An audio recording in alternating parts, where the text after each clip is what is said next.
Hello educators and welcome to Lesson 6, Google Jamboard. In this lesson, we will be taking a look at the collaborative features of Jam and interactivity on the LG Create board. During the lesson, we will go on a tour of all the great features of the Jamboard app. Then we will explore the different sharing options that make it such a great collaborative tool. Next, Chris will demonstrate some of the great ways you and your students can interact with the Jam app on the LG Create board display. Then, we will be sharing some templates you can use right away with Jamboard. And finally, we will be including a YouTube playlist for you to take a deeper dive into Google Jamboard to learn more. And now, we will turn it back over to Chris to take us through our lesson. Thanks so much, Alex. We're now going to take a look at our lesson on Google Jamboard. This is one of my favorite tools that are part of Google Workspace.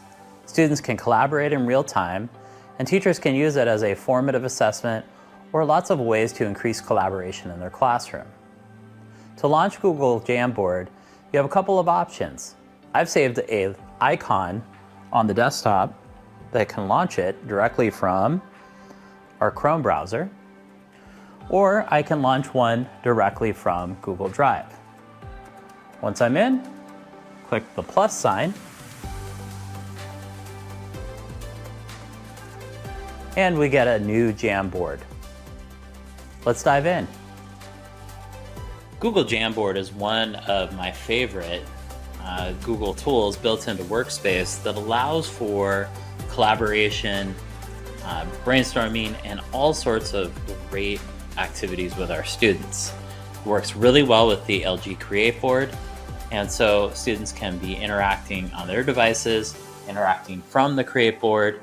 You can be interacting on the Create board, and everyone's seeing the same thing at the same time. So let's start a new jam. We'll title this one Ancient Egypt. Let's see if I can spell this correct. Okay, perfect. Now what you'll notice is that there aren't a lot of features. What I can do is I can make a copy of any jam that I want to. I can also save any individual frame as an image. So let's see what else we have up here. We have the ability to zoom. We can set our background, and you'll notice there's some prefabricated choices. We have dots, we have lined paper, which is, if you saw one of our prior lessons, that's built directly into Jamboard. You have graph paper for math, darker graph paper, and you can upload your own images. So this is great if you have a pre-templated layout for math problems or things like that you want students to work on, and you can actually bring it directly into it, and they can interact and write on top of it. Well, if we take a look here, I will set this back to plain. We have the ability to write on here, which is great. Works really well with our interactive touch. And right. We can also erase anything that we put on our board, or we can clear the frame. And we can move things around on the screen using the select. Now, where it's really powerful when it comes to collaboration are the ability to add either text box, and students can add them, I can add them. Another is the sticky notes feature. And so stickies, what I like to do is I like to have students write their student number or write their first name and write a thought. So for this one, I'm actually going to, oops.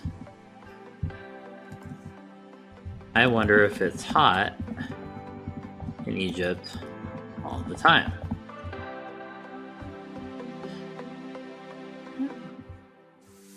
And so students can add different colors, and they can add their own thoughts, their ideas, their answers. Great formative assessment.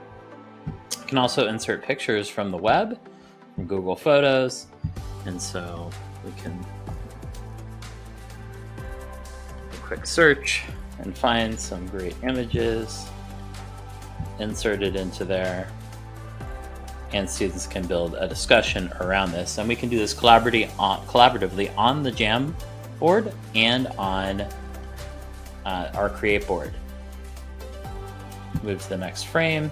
And so I can actually take students through a lesson, and I could pre-lay out questions on any of these pages ahead of time and have my students responding to my discussion prompts. So,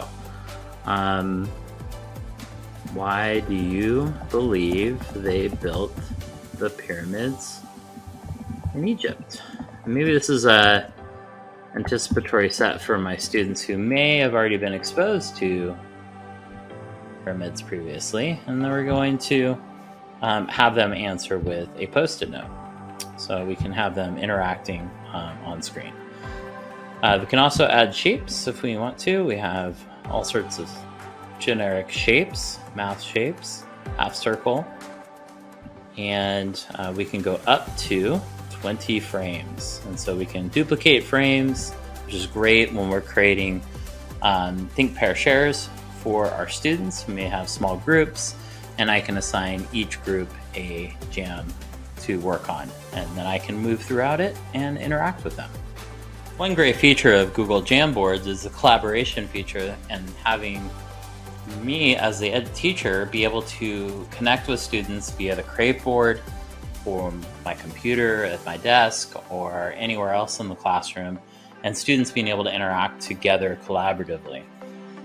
In order to do that, I can do a couple of things. I can obviously take a jam and share it in Google Classroom if I'm using Classroom or Canva or Canvas or Schoology or any of these other LMS platforms by clicking share and changing to anyone with the link can edit, or I could share directly by email, and I can copy that link and done and paste that into any platform that I want.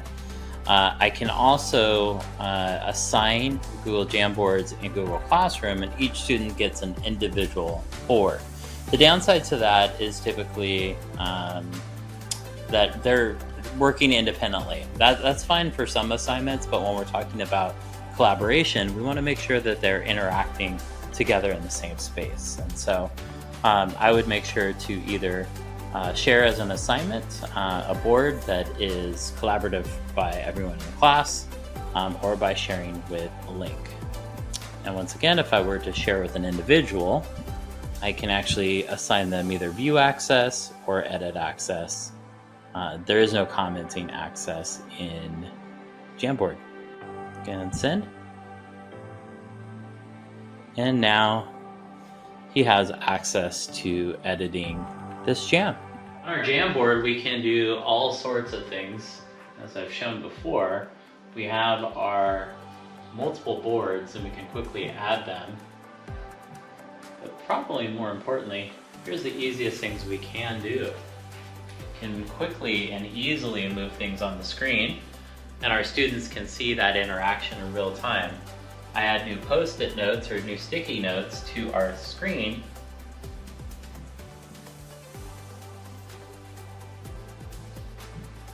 And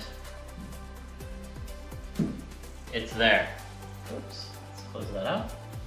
Cancel. And I can maneuver this on the screen. I can increase the size of it. So I can increase the size, shrink it, reorganize it.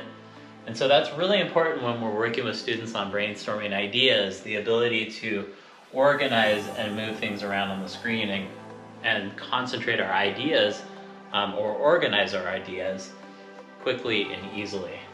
The other thing we can do when we're over here is we can move our images around on the screen. So these allow us to reframe and organize text on the screen quickly and have a really dynamic collaborative environment where our students are adding post-it notes furiously.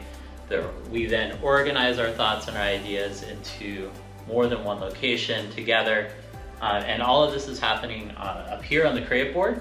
It's happening on the student devices, and everyone can see this happening in real time. So as our students are interacting on here, I can have a whole class. I can have 35 students, 40 students, depending on the size of your class, interacting in real time, adding post-it notes collaboratively together. That's a huge accomplishment, and the ability to organize visual information and ideas quickly together and collaboratively. The other thing I will note about Jamboard is there are a lot of great free resources out there, free templates, and Alex is going to provide you with a number of those resources later on in these lessons. So be sure to check those out. As you can see, Google Jamboard has so many great features in it to support student collaboration in the classroom. I'm now going to turn it back to Alex, who has some additional resources for you. Thanks, Chris. And as promised, here are some resources for you. First, if you would like some additional training on Jamboard, head on over to the Google Training Center and learn more about that powerful tool. If you are more of a visual learner and would like to do a deeper dive into Google Jamboard, we have curated a YouTube playlist for you to explore. If you are looking for Jamboard templates, you just need a simple Google search to find thousands of them ready to go for your classroom. We hope you had fun learning about Google Jamboard. We will see you in the next lesson.